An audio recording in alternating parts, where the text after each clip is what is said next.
Timu ez'urugo mu Uganda zakirwe nyuma abaziyo mu kibuga Kakamega banyuma ya zimwe kutambura urugendo rwa kilometero z'ukurenga mu rukaga okuhika muri Kakamega empaka ezi ziratandike kuhindira izoba rya nyenkyakare.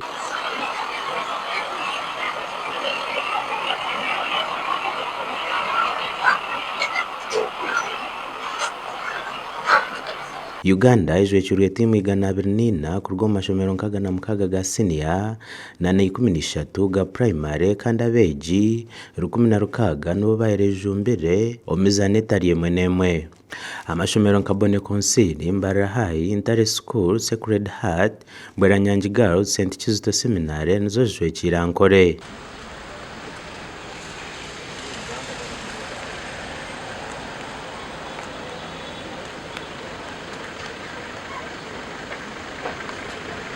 Banyuma y'uko muri Kakamega omishorongo ya basi bakirwa hitendekero rya Masinde Muriro ahabwa bojo hamwe n'ishomero rya Sacred Heart ahabwa bishiki ukubasa kumuraho hamwe no kwetebekanisiza impaka kutandika harwakana. Urugendo rwitu tukarutandika bukusesane bamande twizireje umuhanda abana batine shonga ati yahunkugambira turi Kakamega muri Kenya.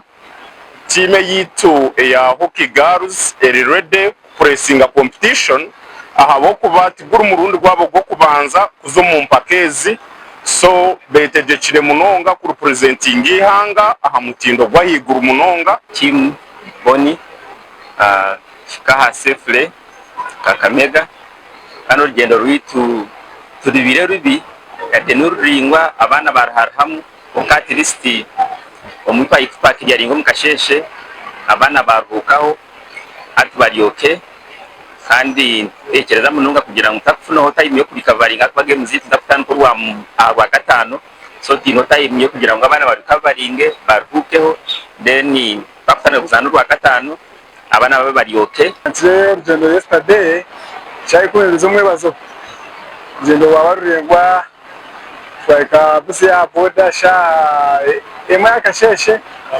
zakiraringa twaroza shahi na twasimbura konka twije mu konvoyi yatamuza mparampara kuza Kenya twantuza twayikosha munana tuje na timu ina actually 5 ya hockey ya scrabble lawn tennis table tennis and cricket. Tuje na timu emwe ya beach volleyball abiye y'abasigas beach volleyball boys kandi fiasa ubwo mundu gwa kabiri tukijo fiasa twine experience anubwo bwe tukaturumu so expect yewe tubiza kubonera kandi abo kuba twire fiasa games. Uganda niyo ine chikopechi kandi emizaneji neja kuba nayero kwa butunu hata ya RS TV gasha kwa Joshua na Twijuka.